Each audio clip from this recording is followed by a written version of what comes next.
Hi, hello.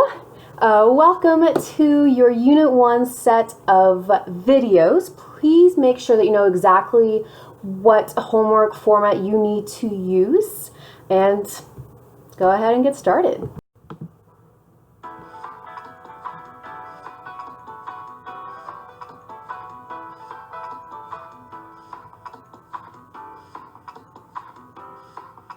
Alrighty, guys, today's topic is social classes, patriarchal society, and women's influence in ancient Egypt. So our last video was looking at ancient Mesopotamia. Now we're diving into ancient Egypt.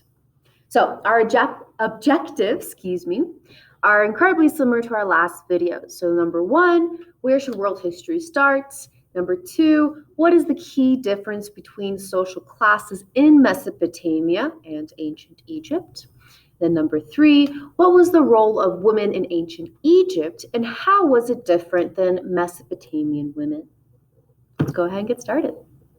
Alrighty, so we're going to start off with social classes.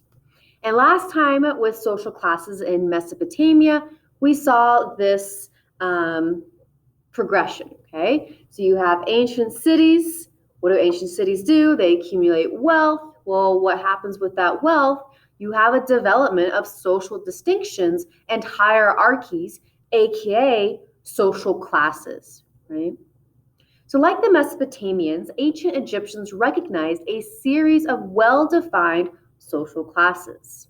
So the Egyptian peasants and slaves played roles very similar to Mesopotamians, where they were the hard laborers that made agriculture possible in ancient Egypt.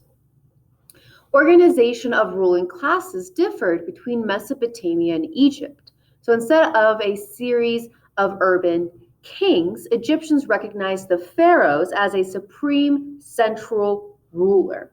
And we're going to be looking at this idea of a central ruler as class kind of goes by throughout this semester. So because the pharaoh is theoretically an absolute ruler, right? They have all of the power, right? The absolute power. The Egyptian society did not have any room to have a noble class. So nobles were not a thing in ancient Egyptian society.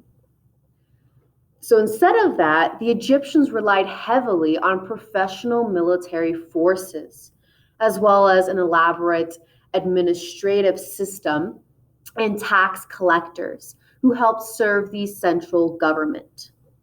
So individuals of common birth could obtain these higher statuses, these higher positions in society through their service to the government. So in ancient Egypt, you were not born into your class. Okay? You could go up the rankings as well as down the rankings too. And here I have a beautiful description of the social class system in ancient Egypt. I would highly recommend making a note of this, where obviously at the top you have the pharaohs, right? You have the government officials, the soldiers, scribes, merchants, craftsmen, peasants, and then slaves at the bottom. The Patriarchal Society. So the authority over the public and private lives or affairs were with men, okay? So with the elite men, they worked as scribes or government officials. You have lower class men who worked as agricultural laborers, potters, carpenters, craftsmen, fishermen. They were also governors of households and of the larger society. Right? With rare exceptions, however, men were the rulers. And we'll get to these rare exceptions of when men were not the rulers in a moment. Women, on the other hand, specifically of the upper elite classes, they oversaw all the domestic work of the household servants. So they were the ones who said, this is what you do, this is what you not do. Hey, why haven't you done this? Let's go ahead and work on this, etc. Other elite women wielded considerable power as priestesses in the various religious cults. Few women attained a formal education and worked as scribes. preparing administrative and legal documents for the government or perhaps for private parties. And below the elites, the women routinely performed domestic work. So they'd be growing vegetables, grinding grain, baking bread, brewing beer, spinning thread, etc. Right? You get it. Both men and women, very interesting point, were able to accumulate property. So both men and women were able to have property, to own slaves, as well as to pass down their wealth to their children. So both men and women did not really have any restrictions of where their money would go, right? Where their property would go, who could own property and wealth, etc. And I want you to look at this question down below that I have posted here, which is, according to this slide that I have here, what did it mean for women? What did that mean, for women in ancient Egypt versus ancient Mesopotamia, right? What are the differences? What are the similarities? All right, and please make a note of that in your notes. Let's go ahead and look at women's influence in Egypt. So women of the royal family were frequently serving as regents for younger rulers. And I don't think this is a term we've come across yet. So a regent is a person who rules a kingdom if the true sovereign, I believe I forgot the G in there, cannot rule at that precise moment. And this primarily happens with minors, but perhaps a regent could be of an individual who has some sort of disability, that they could not actually perform their duties. It's another example. Many royal women also use their status to influence policy, sometimes going so far as to participate in plots to manipulate affairs in favor of their sons, or perhaps even seeking some sort of palace rebellion, right, to unseat the current pharaoh. And one woman I would like to look at in detail is Queen Hatshepsut.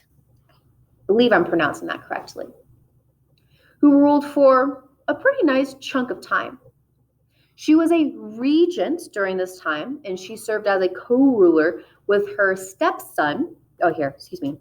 Here's an image of the queen herself. Wow, what a gal. So she was the regent for her stepson, Thutmose III. I believe I'm pronouncing him correctly. And this is an image of him right here. And she was, Hatshepsut, she was the main one in charge and the main one who was actually ruling. And the idea of a female ruler during this time was unfamiliar and kind of unsettling for many Egyptians.